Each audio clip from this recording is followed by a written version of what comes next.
तो good morning. जैसा कि डिस्कस हुआ था कि ऑप्टिकल इंस्ट्रूमेंट के कुछ क्वेश्चंस हैं, मैं आपको कुछ 5 to 6 क्वेश्चंस कराऊंगा। वही 5 to 6 क्वेश्चंस ऐसे हैं जो हर बार आपका सीबीएसई एग्ज़ाम है, आईसीएसई बोर्ड एग्ज़ाम है, या बहुत सारे कॉम्पिटिटिव एग्ज़ाम भी हैं जहाँ पर मतलब सब मिला के उन्हीं कॉन्सेप्ट्स में से क्वेश्चंस आते हैं, राइट। तो ये 5 to 6 क्वेश्चंस ऐसे हैं कि अगर सिर्फ आप इन्हीं को बार बार प्रैक्टिस करते हैं, इनके कॉन्सेप्ट को समझ लेते हैं, तो फिर आपको और कुछ एक्स्ट्रा करने की ज़रूरत नहीं है। आप सारे क्वेश्चंस को, किसी भी तरह का क्वेश्चन बनाया जाए उसको आप हैंडल कर सकते हो। तो बच्चों उन्हीं में से एक पहला क्वेश्चन जो है मैं आपको अभी कराने जा रहा हूँ, ठीक है। तो इस तरह से टोटल 6 क्वेश्चंस हैं। तो ये पहला क्वेश्चन है, इसके बाद मैं 1 2 3 4 करके optical instrument problem example number 1, example number 2 ऐसे आपको भेजता हूँ, ठीक है।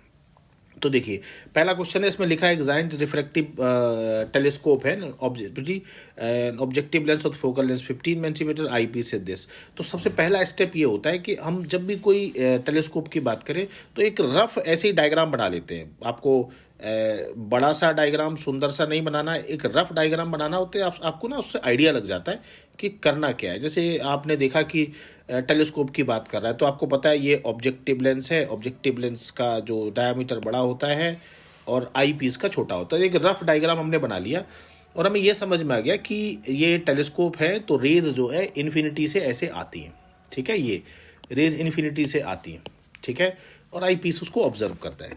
तो इसमें क्वेश्चन में क्या क्या दे रखा है, सबसे पहले दे रखा है कि ऑब्जेक्टिव लेंस, उसका फोकल लेंथ एफ ओ दे रखा है 15 मीटर, ठीक है। समटाइम डायग्राम रेलिवेंट भी नहीं हो सकता है, लेकिन आप डायग्राम बना के ही शुरुआत करेंगे।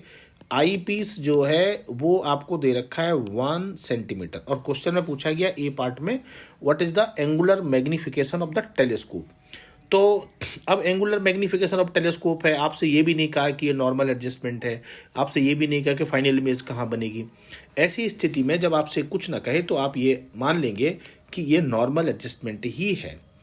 तो क्योंकि आपको ये पता नहीं है कि फाइनल इमेज कहाँ बन रही है, तो आप ए पार्ट को नॉर्मल एडजस्टमेंट का मैग्निफिकेशन का जो फार्मूला है F O upon F E. बच्चों इसमें कई बार आप माइनस साइन भी आता है, लेकिन आप माइनस साइन ऑब्जर्वेटरी टेलीस्कोप के लिए या किसी भी ऐसे टेलीस्कोप के लिए इग्नोर कर सकते हैं, क्योंकि वहाँ पर निगेटिव मैग्निफिकेशन का कोई लॉजिक नहीं है, ठीक है। तो आप F O upon F E, तो आप 15 मीटर है and this is what 1 centimetre. तो 1 सेंटीमीटर का मतलब हो गया 10⁻⁻2 metre basically. This is what 1 centimetre. तो ये जो है ये आ गया 1500 मैग्निफिकेशन। तो आप इसको -1500 लिखें या 1500 लिखें चलेगा, ठीक है। ये तो बहुत सिंपल सी बात थी, इसमें तो कुछ ऐसा था नहीं कि आप परेशान हो इसके लिए। लेकिन जो दूसरा वाला पार्ट है, यहीं पर देखिए कॉन्सेप्ट स्टार्ट होता है। दूसरे वाले पार्ट को अगर आप ध्यान से पढ़ेंगे तो क्या लिखा है, if this telescope is use to view the moon, what is the diameter of the image of the moon. तो मून अगर हम देख रहे हैं तो उसकी इमेज का डायमीटर क्या होगा। और क्वेश्चन में क्या क्या दे रखा है, diameter of the moon itself 3.48 into 10⁻6 metre. अगर हम ये कहें कि ये मून है, दिस इज व्हाट मून, ये जो मैं बना रहा हूं रेड कलर से, ये मान लो एक्चुअली बहुत दूर एक मून है, इसको हम देख रहे हैं, ये मून है।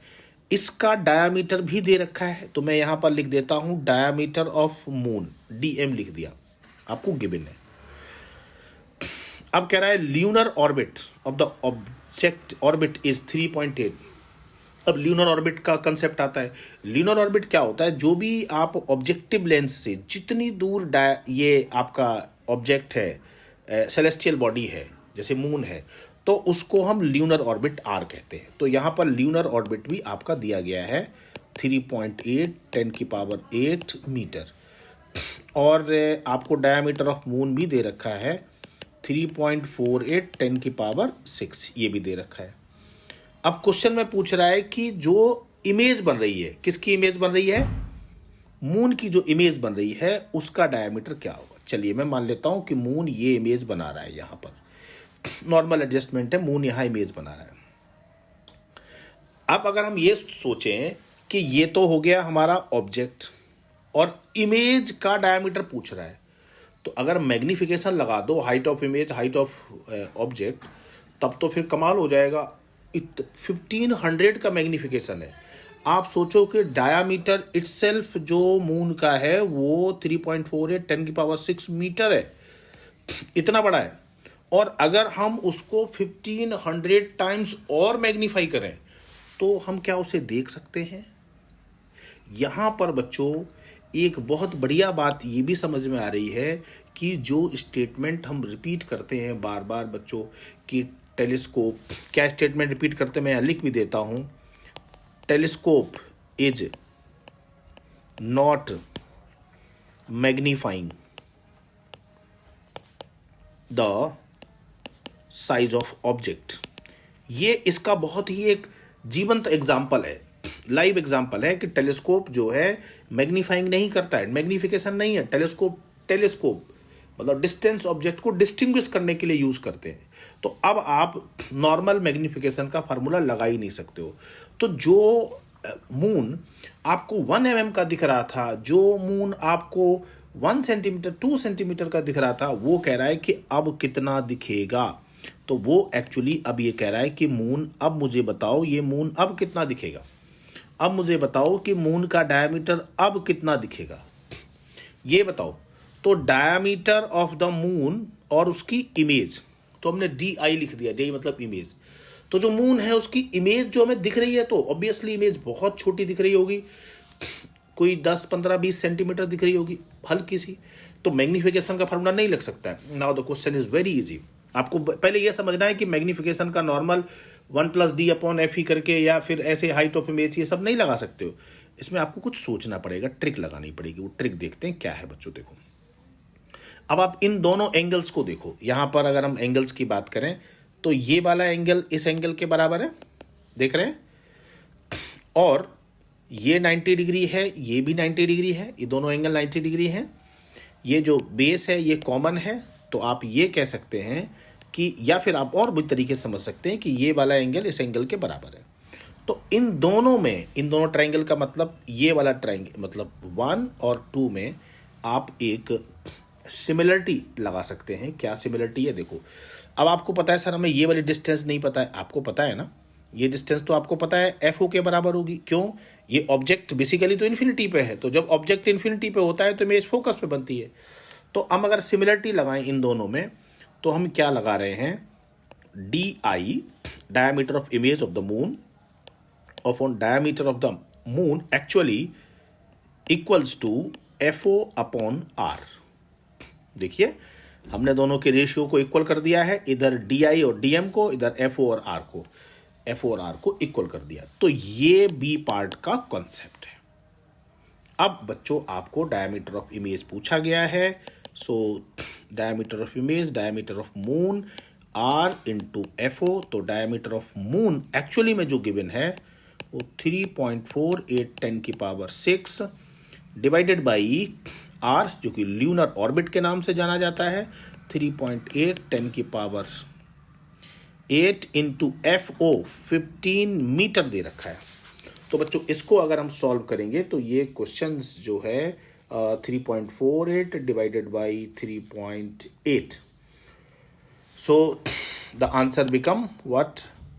0.91 इंटू 10⁻² इंटू 15।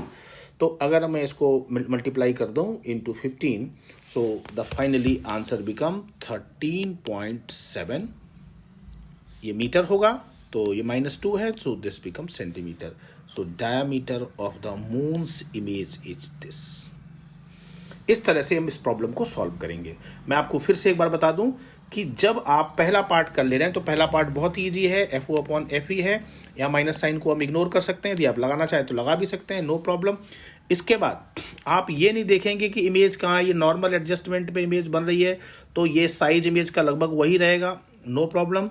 आपको जब ऐसी सिचुएशन आए टेलीस्कोप में तो फिर आपको ये देखना है कि टेलीस्कोप मैग्नीफाइंग ऑब्जेक्ट नहीं है, 1500 का मैग्नीफिकेशन है। अगर 1500 टाइम्स हम उसके साइज को एक्चुअली में बड़ा कर देंगे तो टेलीस्कोप का कोई ऐसा जो है आई पीस है, ऑब्जेक्टिव पीस नहीं है जो उसे कैप्चर कर पाए। इवन हमारी आईज भी उसे कैप्चर नहीं कर सकती हैं। तो हमें तो मून बहुत छोटा दिखेगा, बेसिकली वो हमें कुछ MM का दिख रहा था पहले, हमने टेलीस्कोप यूज किया तो वो बहुत बड़ा दिखने लगा, लाइक अब हमें 13.7 mm का दिखने लगा, so we can distinguish. So telescope is a instrument which is used to distinguish the distance object. ये बात भी बहुत क्लियर से समझ में आ रही है कि हम एक्चुअल साइज को नहीं बढ़ाते हैं.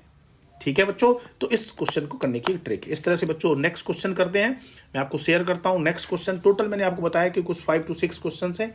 सारे ऑप्टिकल इंस्ट्रूमेंट के कॉन्सेप्ट इसमें क्लियर हो जाते हैं. ठीक है बच्चों, thank you very much. This was the first question.